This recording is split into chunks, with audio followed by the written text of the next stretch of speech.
প্রতিটি নেতা কর্মী রাজপথে থেকে আন্দোলন সংগ্রাম লড়াইয়ে অংশগ্রহণ করেছেন। সেই প্রিয় নেতা আমাদের টেকনাফ থেকে তেঁতুলিয়ায় সারা বাংলাদেশ যার অপেক্ষায় কখন উনি আমাদের মাঝে আসবেন এবং আগামী দিনের আমাদের প্রধানমন্ত্রী জননেতা জনাব তারেক রহমান।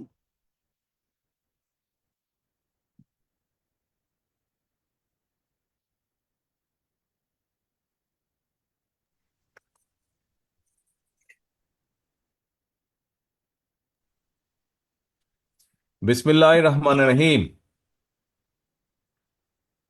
বসতে হবে, বসতে হবে, নাহলে কথা শুনতে পারবেন না। বসতে হবে, সবাইকে বসতে হবে। বিসমিল্লাহির রহমানির রহিম। ব্রাহ্মণবাড়িয়া জেলা কাউন্সিল উপলক্ষে আয়োজিত আজকের এই অনুষ্ঠানের সম্মানিত সভাপতি, মঞ্চে উপস্থিত বিএনপির ভাইস চেয়ারম্যান জনাব বরকতুল্লাহ ভুলু সহ ব্রাহ্মণবাড়িয়া জেলার বিভাগীয় সাংগঠনিক সম্পাদক জনাব সেলিম, জনাব মোশতাক সহ মঞ্চে উপস্থিত ইঞ্জিনিয়ার শ্যামল, জহির, সিরাজ সহ মান্নান সাহেব সহ সকল উপস্থিত সকল নেতৃবৃন্দ এবং আমার সামনে উপস্থিত জেলা বিএনপির উপজেলা পৌরসভা ইউনিয়ন থেকে আগত সকল পর্যায়ের প্রিয় নেতা কর্মী ভাইরা, আসসালামু আলাইকুম। আজকে বহু বছর পরে আবার ব্রাহ্মণবাড়িয়া জেলায় আপনাদের সামনে কথা বলার সুযোগ হচ্ছে। প্রিয় সহকর্মীবৃন্দ, আপনারা যারা সামনে বসে আছেন, আপনারা যদি আপনাদের পেছনে দেখেন এবং আপনারা যারা পেছনে আছেন, এই প্যান্ডেলের নিচে পেছনে আছেন, তারা যদি সামনে দেখেন, তাহলে আপনাদের চোখের সামনে যে দৃশ্যটি ভেসে উঠবে, এই দৃশ্যটি একটি কথা বলে। কি সেই কথা? ঐক্য হচ্ছে শক্তি। ঐক্য হচ্ছে শক্তি। কি বলে এই কথাটি? এই কথাটি বলে যে ঐক্য হচ্ছে শক্তি। প্রিয় সহকর্মীবৃন্দ, একটি রাজনৈতিক দলের সম্মেলন কেন প্রয়োজন? সম্মেলন প্রয়োজন দলকে ঐক্যবদ্ধ করার জন্য। সম্মেলন প্রয়োজন দলকে পুনর্গঠিত বা গঠন প্রক্রিয়া এটি চলমান রাখার জন্য। সম্মেলন কেন প্রয়োজন? সম্মেলন প্রয়োজন নেতৃত্ব, নতুন নতুন নেতৃত্ব যাতে বিকশিত হয়, এই সকল কারণে সম্মেলন প্রয়োজন। প্রিয় সহকর্মীবৃন্দ, সম্মেলনের আরেকটি বড় কারণ হচ্ছে আমরা যে ঐক্যবদ্ধ। আমাদের মধ্যে মতপার্থক্য থাকতেই পারে, কিন্তু দিন শেষে দলের স্বার্থে, দলের আদর্শের স্বার্থে, সর্বোপরি দেশের স্বার্থে আমরা সকলে ঐক্যবদ্ধ। এটিই হচ্ছে সবচেয়ে বড় লক্ষ্য বা উদ্দেশ্য। প্রিয় সহকর্মীবৃন্দ, আপনারা এখানে সারাদিন অনেক বক্তব্য শুনেছেন। আমি চেষ্টা করব আমার বক্তব্যে সেই কথাগুলোতে ফিরে না যেতে, বরং আমি চেষ্টা করব আপনাদের সকলকে একসাথে নিয়ে সামনের দিনে যাতে বাংলাদেশ এগিয়ে যেতে পারে, আমরা যাতে সামনের দিনে বাংলাদেশকে এগিয়ে নিয়ে যেতে পারি, একটি সুন্দর ভবিষ্যতের দিকে এগিয়ে নিয়ে যেতে পারি। সংক্ষেপে আমি সেই কথাগুলো আপনাদের সামনে তুলে ধরতে চাইব। প্রিয় সহকর্মীবৃন্দ, এই মাত্র কিছুদিন আগের কথা, মাত্র কিছুদিন, 6 মাস, 7 মাস, 8 মাস আগের কথা। আজকে এখানে যারা আপনারা উপস্থিত হয়েছেন, এখানে যারা আপনারা বিএনপির সম্মেলন উপলক্ষে বিএনপির বিভিন্ন পর্যায়ে, ব্রাহ্মণবাড়িয়া জেলার বিভিন্ন পর্যায়ের নেতৃবৃন্দ আপনারা উপস্থিত হয়েছেন, কিছুদিন আগেও আমরা কি দেখেছি? বাংলাদেশ জাতীয়তাবাদী দলের প্রত্যেকটি নেতাকর্মী সহ বিরোধী দল, অর্থাৎ যেই স্বৈরাচার কয়েকদিন আগে পালিয়ে গিয়েছে, এই স্বৈরাচারের বিরুদ্ধে যারা আন্দোলন করেছে বাংলাদেশের মানুষের গণতান্ত্রিক অধিকারকে প্রতিষ্ঠা করার জন্য, বাংলাদেশের মানুষের কথা বলার অধিকারকে প্রতিষ্ঠিত করার জন্য তথা বাংলাদেশের মানুষের রাজনৈতিক এবং অর্থনৈতিক অধিকার প্রতিষ্ঠা করার জন্য সেই স্বৈরাচারের বিরুদ্ধে যত মানুষ প্রতিবাদ করেছে, প্রত্যেকটি মানুষকে নির্যাতিত করা হয়েছে, প্রত্যেকটি মানুষ হয়েছে অত্যাচারিত। কাজেই সেই অত্যাচার নির্যাতনের কথা আপনারা নিশ্চয়ই ভুলে যাননি প্রিয় সহকর্মীবৃন্দ। এই অত্যাচার নির্যাতন শুধু ব্রাহ্মণবাড়িয়ার মানুষই নয়, ব্রাহ্মণবাড়িয়ার বিরোধী দলীয় নেতাকর্মী নয়, ব্রাহ্মণবাড়িয়ার বিএনপির নেতাকর্মী নয়, সমগ্র বাংলাদেশে বিএনপির যত নেতাকর্মী আছে সকলে এই অত্যাচারের ভিতর দিয়ে অত্যাচারকে ফেস করেই সকলে এগিয়ে গিয়েছে। প্রিয় সহকর্মীবৃন্দ, আজ যেই স্বৈরাচারের বিরুদ্ধে আন্দোলন করেছিলাম আমরা বিগত 17 বছর ধরে প্রায়, সেই স্বৈরাচার আজ পলাতক। স্বৈরাচারের মাথাটা পালিয়ে গিয়েছে, কিন্তু স্বৈরাচারের কিছু কিছু অবশিষ্ট এখনো রয়ে গিয়েছে বাংলাদেশে। এরা বিভিন্নভাবে মাথা চাড়া দেবার চেষ্টা করছে, এরা বিভিন্নভাবে চেষ্টা করছে নিজেদের অবস্থানকে কোনোভাবে গুছিয়ে নিয়ে আবার দেশটি তাদের দখলে নিতে। প্রিয় সহকর্মীবৃন্দ, তাদের এই লক্ষ্যকে আমরা হাসিল করতে দিতে পারি না, এবং যদি আপনাকে রক্ষা করতে হয়, আপনার নিজের পরিবারকে রক্ষা করতে হয়, যদি এই দেশের মানুষকে রক্ষা করতে হয়, সর্বোপরি বাংলাদেশকে যদি রক্ষা করতে হয়, তাহলে আমাদের সকলকে যে কোনো মূল্যে ঐক্যবদ্ধ থাকতে হবে। এর কোনোই আমাদের বিকল্প নেই। আমি বক্তব্যের শুরুতেই বলেছি, আমাদেরকে যদি বাংলাদেশকে সামনে এগিয়ে নিতে হয়, দেশের মানুষকে যদি শান্তিপূর্ণ উপায়ে এগিয়ে নিতে হয় দেশের সাথে, তাহলে অবশ্যই আমাদেরকে ঐক্যবদ্ধ থাকতে হবে। আমাদের মধ্যে মতপার্থক্য থাকতেই পারে, আমরা বসবো, আমরা আলোচনা করব, এক আলোচনায় শেষ না হলে আবার আলোচনায় বসবো, আলোচনার মাধ্যমেই আমরা সমস্যার সমাধান করব, আলোচনার মাধ্যমেই আমরা সমস্যা উপায় বের করব। প্রিয় সহকর্মীবৃন্দ, আমাদের সামনে বহু কাজ, এখন অনেক কাজ, দেশকে পুনর্গঠনের কাজ। নিশ্চয়ই আপনারা এর মধ্যে পত্র পত্রিকা, রেডিও, টেলিভিশনে শুনেছেন, দেখেছেন কি বাংলাদেশ জাতীয়তাবাদী দলের পক্ষ থেকে আমরা দেশের মানুষের সামনে, দেশের সামনে আমরা 31 দফা রাষ্ট্র কাঠামো পুনর্গঠন কাঠামোর 31 দফা রূপরেখা আমরা দিয়েছি। সেটি কি? সেটির মধ্যে সংক্ষেপে যদি বলতে হয়, সেটির মধ্যে এই দেশের ভবিষ্যৎ প্রজন্ম সন্তানদের শিক্ষা ব্যবস্থাকে কিভাবে ঠিক করব তার একটি সংক্ষিপ্ত বিবরণ দেওয়া আছে। এই দেশে বেকারদের কর্মসংস্থানের জন্য আমরা কি কি করতে চাই তার কথা উল্লেখ করা আছে। এই দেশের মানুষের স্বাস্থ্য নিয়ে আমরা কি করতে চাই তার কথা উল্লেখ করা আছে। এই দেশের কৃষি ব্যবস্থা আমরা কি করতে চাই তার উল্লেখ করা আছে।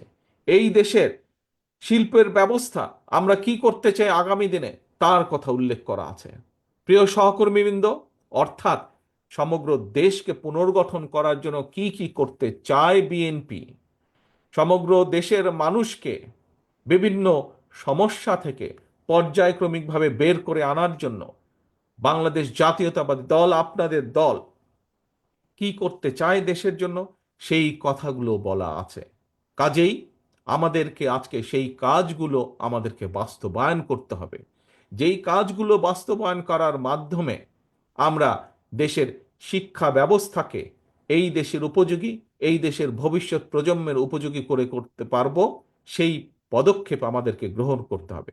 যেই কাজ করার মাধ্যমে আমরা এই দেশের বেকারদের কর্মসংস্থান করতে পারবো, এই দেশের লক্ষ কোটি মা বোনদের, ভাইদের আমরা কর্মসংস্থানের ব্যবস্থা করতে পারবো, তার উদ্যোগ গ্রহণ করতে হবে।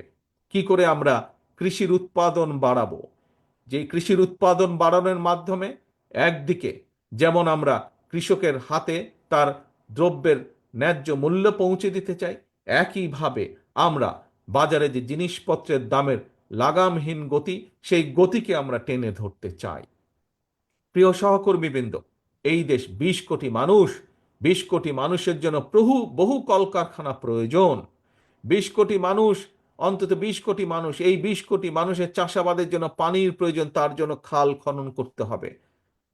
আপনারা দেখেছেন কিভাবে এই জেলারই বিভিন্ন নদ নদী খালগুলো কিভাবে, খাল বিলগুলো কিভাবে ভরাট হয়ে গিয়েছে, কিভাবে ভরাট হয়ে যাবার কারণে বর্ষার মৌসুমে একদিকে যেমন বন্যা হয়, শুষ্ক মৌসুমে সেভাবে এলাকার মানুষ পানি পায় না। ঠিক এই অবস্থা বিরাজ করছে বাংলাদেশের পুরা বাংলাদেশের সবগুলো জায়গায়। সেই সমস্যার সমাধান করতে হবে আমাদের, খাল খনন করতে হবে আমাদেরকে, নদীগুলো খনন করতে হবে। এরকম আরো বহু কাজ আছে আমাদের দেশকে পুনর্গঠন করার জন্য। আজকে যদি আমরা শুধুমাত্র নিজেদের স্বার্থ রক্ষার জন্য, নিজেদের স্বার্থ চিন্তা করার জন্য যদি আমরা শুধু তর্কে লিপ্ত থাকি আজ, তাহলে দেশ ধ্বংসের কিনারায় পৌঁছে গিয়েছে। সেই কিনারা থেকে দেশ পড়ে যাবে, সেই দেশকে আর উঠানো সম্ভব হবে না। আজকে যদি আমরা শুধুমাত্র নিজেদের স্বার্থ রক্ষার জন্য যদি তর্ক বিতর্কে লিপ্ত থাকি, সবচেয়ে বড় লাভবান কে হবে? সবচেয়ে বড় লাভবান হবে সেই পালিয়ে যাওয়া স্বৈরাচার, হবে সবচেয়ে বড় লাভবান। প্রিয় সহকর্মীবৃন্দ, থাকতেই পারে, প্রতিবার যেই কথাটি আমি আপনাদের সামনে বলেছি, অন্য অন্য জায়গায় আমি বলেছি, হ্যাঁ, বিভিন্ন মতামত থাকতেই পারে বিভিন্ন বিষয়ে, সেটি রাজনীতির বিষয় হোক, আগামী দিনে সংসদ কিভাবে পরিচালিত হবে সেই বিষয় হোক, আগামী দিনে সংসদের মেয়াদ কত হবে সেই বিষয়ই হোক, যে বিষয় হোক না কেন, কোন সরকারের মেয়াদ কত হবে, সংসদের মেয়াদ কত হবে, কত একজন মানুষ কতবার প্রধানমন্ত্রী হতে পারবে, এরকম বিভিন্ন বিষয় থাকতেই পারে। কিন্তু সেই বিষয়গুলো আমরা আলোচনার মাধ্যমে সমাধান করতে সক্ষম। সেই বিষয়গুলো নিয়ে যদি মাত্রা অতিরিক্ত আলোচনা করি আমরা, তাহলে রাষ্ট্র পুনর্গঠন থেকে আমরা পিছিয়ে যাব। এবং রাষ্ট্র পুনর্গঠন থেকে যদি আমরা পিছিয়ে যাই, তাহলে এই দেশ এবং দেশের মানুষ ক্ষতিগ্রস্ত হবে। প্রিয় সহকর্মীবৃন্দ, একটি কথা, একদম সিম্পল কথা, সাধারণ কথা, কি পৃথিবীর যে কোনো গণতান্ত্রিক রাষ্ট্র যদি আমরা দেখি, তাদের মধ্যেও এরকম বিভিন্ন বিষয়ের বিতর্ক থাকে, কিন্তু দিন শেষে সেই বিতর্কর বিষয়গুলো তারা জনগণের উপরে ছেড়ে দেয় এবং জনগণের মতামতের ভিত্তিতেই সিদ্ধান্ত গ্রহণ করা হয়। অর্থাৎ বিভিন্ন মতামত বিভিন্ন ব্যক্তি বা দলের পক্ষ থেকে জনগণের সামনে উপস্থাপন করা হয় এবং জনগণের কাছে সেই দায়িত্ব দেওয়া হয়, জনগণ যেটিকে গ্রহণ করবে সেটিকেই গ্রহণ হিসেবে ধরে নেওয়া হয়। এবং সেটি করার উপায় কি? সেটি করার একমাত্র উপায় হচ্ছে নির্বাচন, জাতীয় নির্বাচন। সেটি করার একমাত্র উপায় হচ্ছে কি? বিভিন্ন জায়গায় বিভিন্ন সংগঠনে, যে সকল সংগঠনে নির্বাচনের নিয়ম আছে, সেই নির্বাচনকে অনুষ্ঠিত করা। অর্থাৎ জনগণের হাতে ভোটের মাধ্যমে সেই শক্তি ফিরিয়ে দেওয়া, জনগণের হাতে ভোটের মাধ্যমে সেই বিষয় সম্পর্কে রায় গ্রহণ করা। প্রিয় সহকর্মীবৃন্দ, এই ভোট প্রদানের মাধ্যমে যেই কাজটি হয়, সেই কাজটি হলো জবাবদিহিতাকে প্রতিষ্ঠিত করা। জবাবদিহিতা। আমরা এই যে বিগত 15 বছর কি দেখেছি? 15 বছর জনগণের ভোট দেওয়ার কোনো উপায় ছিল কি? জনগণের কি ভোট দেওয়ার কোনো শক্তি বা ক্ষমতা ছিল কি? কি ভাই ছিল? সেটি জাতীয় পর্যায়ে হোক অথবা সেটি যে কোনো পর্যায়ে, জনগণ কি ভোট দিতে সক্ষম ছিল বিগত 15 বছর? কি জনগণের ভোট দেওয়ার সেই ক্ষমতা ছিল না। জনগণের ভোট দেওয়ার ক্ষমতাকে অস্ত্রের বলে কেড়ে নেওয়া হয়েছিল। এবং সে কারণেই আমরা দেখেছি অস্ত্র দিয়ে জোর করে রাতের অন্ধকারে, কখনো আমরা দেখেছি ডামি নির্বাচন, কখনো আমরা দেখেছি ভোটারবিহীন নির্বাচন, কখনো আমরা দেখেছি ভোট ডাকাতির নির্বাচন গত 15 বছরে। এবং সে কারণেই আমরা কি দেখেছি? সে কারণে দেখেছি আপনাদের এলাকায় উন্নয়নের নাম করে সমগ্র বাংলাদেশে বিভিন্ন জায়গায়, খোদ রাজধানী থেকে বিভিন্ন জায়গায় উন্নয়নের নাম করে সামান্য কিছু জিনিস মানুষকে দেখিয়েছে, কিন্তু এর বিনিময়ে লক্ষ কোটি কোটি টাকা, হাজারো কোটি টাকা বিদেশে পাচার করে নিয়ে গিয়েছে তারা। আমরা দেখেছি কি হয়েছে, আপনারা তার সাক্ষী, সমগ্র বাংলাদেশের মানুষ তার সাক্ষী, পত্র পত্রিকায় সেগুলো বের হয়ে আসছে। কোনো রকম জবাবদিহিতা ছিল না বলেই বাংলাদেশের প্রত্যেকটি প্রতিষ্ঠানকে ধ্বংস করে দেওয়া হয়েছে। কোনো যোগ্য লোককে প্রতিষ্ঠানগুলো চালানোর পরিচালনা করার সুযোগ দেওয়া হয়নি। শুধুমাত্র যারা তাদের দলীয় লোক ছিল তাদেরকে দিয়ে বিচার ব্যবস্থা বলুন, বাংলাদেশের যে কোনো রাষ্ট্রের যে কোনো সংগঠন বলুন, যে কোনো প্রতিষ্ঠান বলুন, সেগুলো থেকে যোগ্য লোককে সরিয়ে দেওয়া হয়েছিল। এবং সে কারণেই বাংলাদেশের প্রত্যেকটি প্রতিষ্ঠান, রাষ্ট্রের প্রত্যেকটি প্রতিষ্ঠান ধ্বংস হয়ে গিয়েছে। প্রিয় সহকর্মীবৃন্দ, সেই শিক্ষাই বলুন, বিচার ব্যবস্থায় বলুন, নির্বাচনের ব্যবস্থায় বলুন, প্রত্যেকটি ব্যবস্থাকে আবার পুনর্গঠন করতে হবে। প্রিয় সহকর্মীবৃন্দ, এই পুনর্গঠন প্রক্রিয়া আমরা যত দ্রুত শুরু করতে পারব, রাষ্ট্র কাঠামোর এই পুনর্গঠন প্রক্রিয়া আমরা যত দ্রুত শুরু করতে পারব, দেশকে আমরা তত দ্রুত উন্নত করতে পারবো। এই পুনর্গঠন প্রক্রিয়া আমরা যত দ্রুত শুরু করতে পারবো, বাংলাদেশের মানুষের সমস্যার পরিমাণ ধীরে ধীরে আমরা তত দ্রুত কমিয়ে আনতে সক্ষম হব। প্রিয় সহকর্মীবৃন্দ, আজকে আপনারা যারা এই সম্মেলন উপলক্ষে এখানে উপস্থিত হয়েছেন, আপনাদের পরিচয় কি? রাজনৈতিক পরিচয়?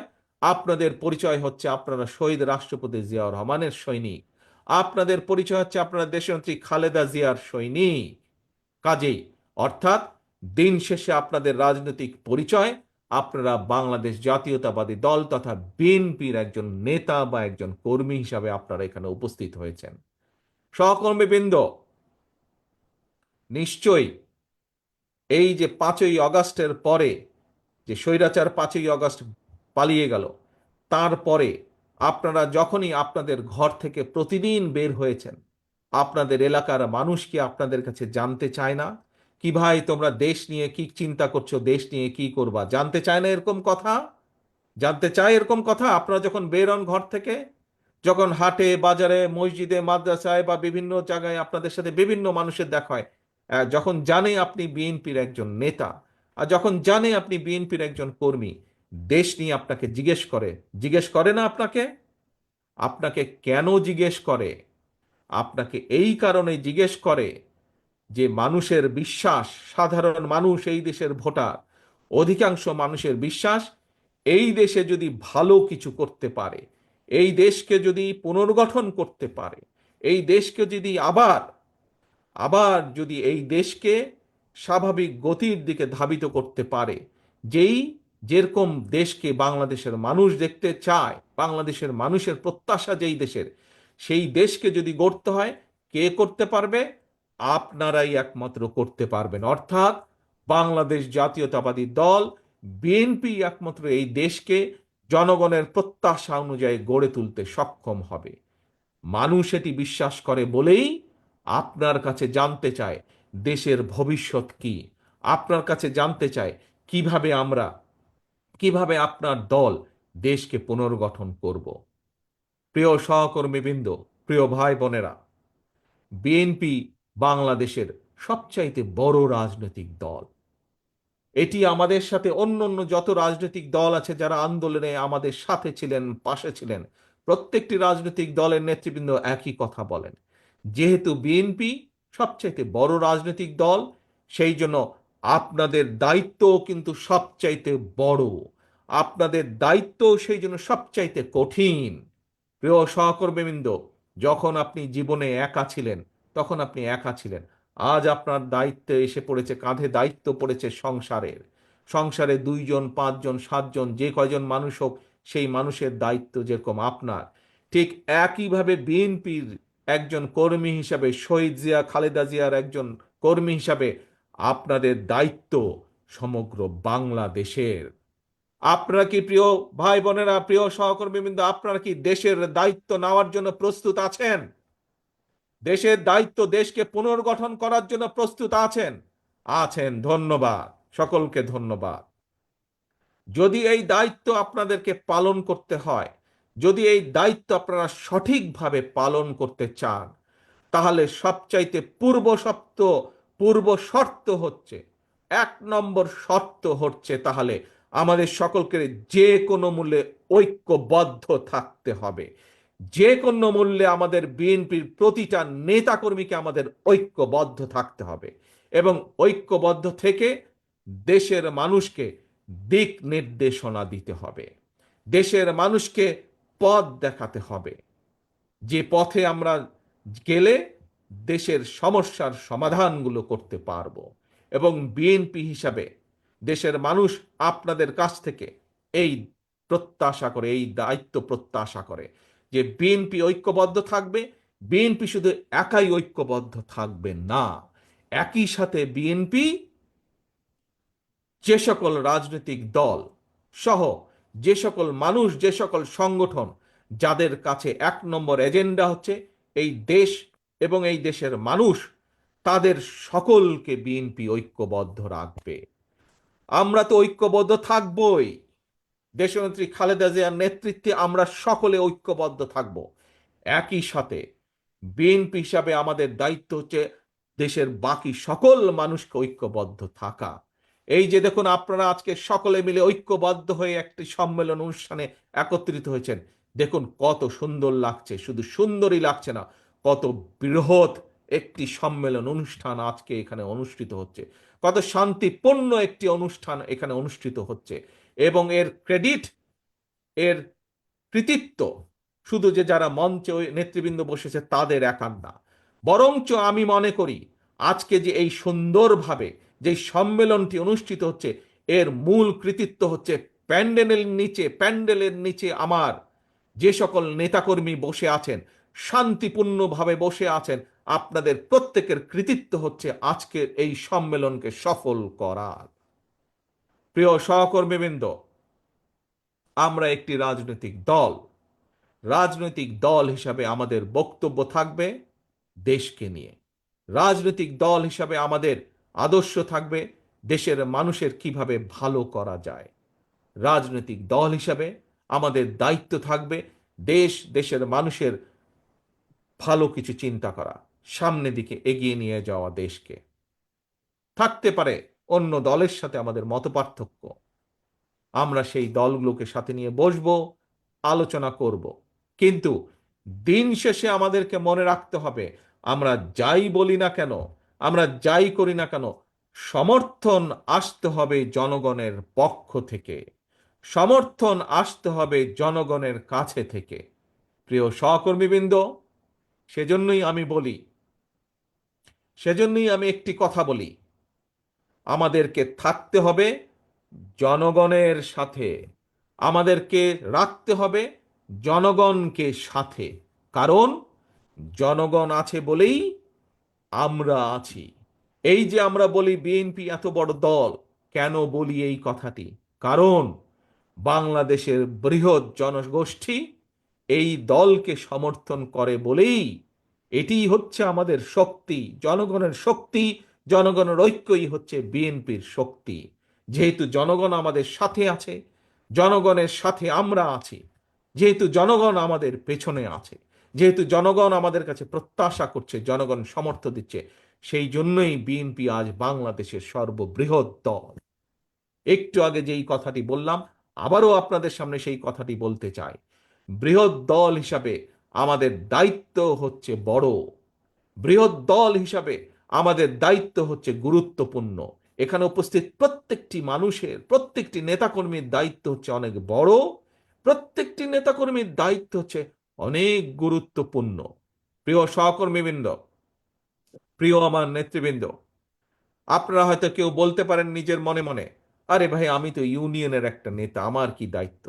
নো নো নো, আপনি ইউনিয়নের নেতা হতে পারেন, চিন্তা করে দেখুন তো, আপনি ইউনিয়নের নেতাই হন আর পৌরসভার ওয়ার্ডের নেতাই হন, আপনি যখন সকালে ঘর থেকে বের হন, যখন মানুষ দেখে বিএনপির এই ইউনিয়নের নেতাটি হেঁটে যাচ্ছে, যখন মানুষ দেখে এই ইউনিয়নের এই ওয়ার্ডের এই বিএনপির নেতাটি হেঁটে যাচ্ছে, আপনাকে মানুষ সালাম দেয় না? আপনার সাথে সমস্যার কথা আলোচনা করে না? আপনার সাথে দেশের সমস্যা, এলাকার সমস্যার কথা আলোচনা করে না? কেন করে? কারণ তারা আপনার উপরে ভরসা করতে চায়, তারা বিশ্বাস করে যে আপনি কোনো না কোনো একটি উপায় বের করে দিবেন, কোনো না একটি উপায় বাতলে দিবেন। আপনাকে ভরসা করা যায়, আপনি বিএনপির নেতা, আপনাকে ভরসা করা যায়, আপনি বিএনপির একজন কর্মী। এলাকার সমস্যার সমাধান হোক অথবা কোনো একটি সমস্যা হোক, আপনার কাছে যদি তুলে ধরতে পারে, আপনি হয়তো সেই সমস্যার সমাধান করতে পারবেন। এই বিশ্বাস মানুষের আছে। সেই জন্যই সহকর্মীবৃন্দ, আমাদের আচার আচরণ, আমাদের কথাবার্তা, আমাদের চিন্তা ভাবনা, আমাদের চলাফেরা তেমনই হতে হবে। যেমন চিন্তা ভাবনা হলে, যেমন চলাফেরা হলে, যেমন উঠা বসা হলে মানুষের আস্থা আমরা পাবো। মানুষের আস্থা যত পাবো আমরা, আমাদের রাজনীতি তত সফল হবে। মানুষের সমর্থন যত পাবো আমরা, ততই আমাদের দল শক্তিশালী হবে এবং আপনার সম্মানও বৃদ্ধি পাবে। কাজেই আপনার নিজের সম্মান যদি বৃদ্ধি করতে হয়, দলের সম্মান যদি বৃদ্ধি করতে হয়, অবশ্যই আমাদের কথাবার্তা, আমাদের প্রত্যেকটা মানুষের, বিএনপির প্রত্যেকটা মানুষের, বিএনপি, যুবদল, ছাত্রদল, স্বেচ্ছাসেবক, কৃষক দল, শ্রমিক দল, আইনজীবী ফোরাম, যেই হোক না কেন, অর্থাৎ যার পরিচয় বিএনপি, এরকম প্রত্যেকটি মানুষকে, প্রত্যেকটি মানুষের উঠা বসা চলাফেরা কথাবার্তা সেই রকম হতে হবে, যেরকম হলে একজন সাধারণ মানুষের তার প্রতি শ্রদ্ধা সম্মান বৃদ্ধি পাবে। পরিশেষে কথা একটি, প্রিয় সহকর্মীবৃন্দ, আমাদের সকলকে ঐক্যবদ্ধ থাকতে হবে।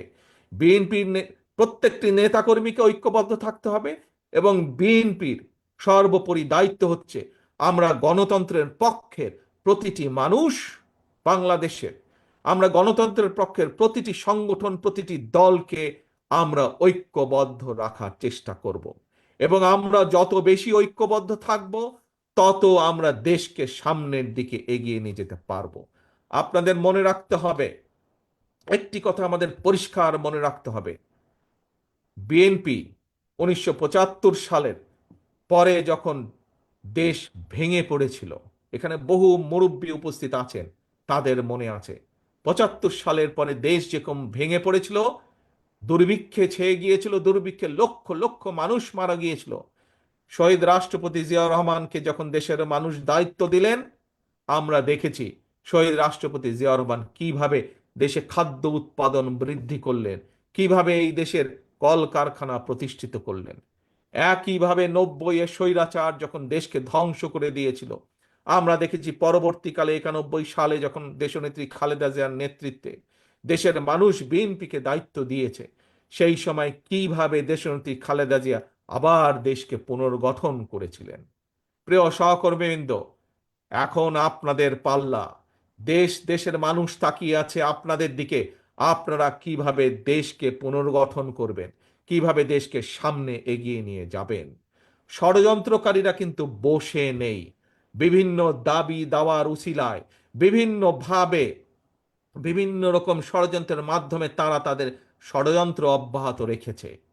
এই ব্রাহ্মণবাড়িয়া সহ সারা বাংলাদেশে আমাদের লক্ষ লক্ষ নেতাকর্মী গত 15 বছর অত্যাচারিত হয়েছে, নির্যাতিত হয়েছেন। আমাদের শত হাজারো নেতাকর্মী গুম হয়েছে, খুন হয়েছে, কিন্তু বিএনপি থেমে থাকে নাই। বিএনপি জনগণকে সাথে নিয়ে, মানুষকে সাথে নিয়ে আন্দোলনকে এগিয়ে নিয়ে গেছে।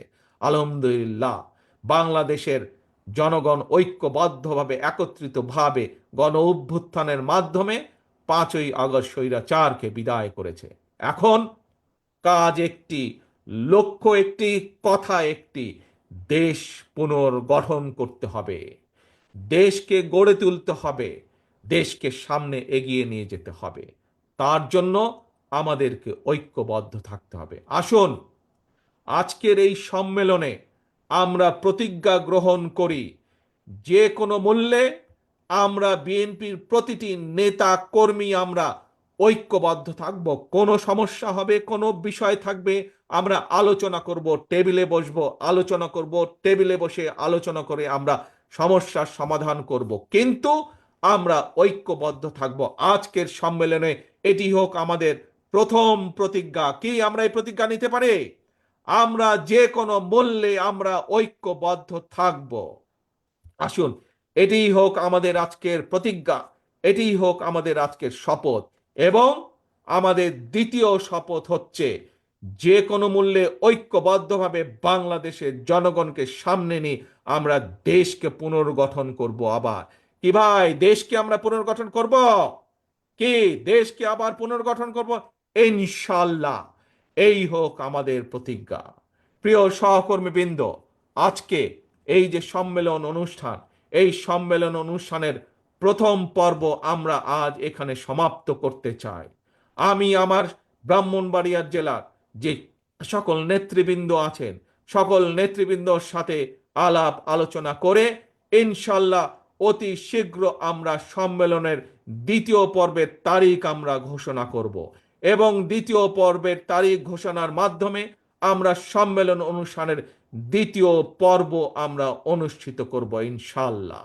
কিন্তু আজ যেই শপথ আপনারা আস্তে আস্তে আস্তে, তালি বাজালে বুঝবেন না তো, তালি বাজালে বুঝবেন না, বসুন, একটু বসুন, 1 মিনিটে ছেড়ে দেবো আপনাদেরকে আমি সকলকে।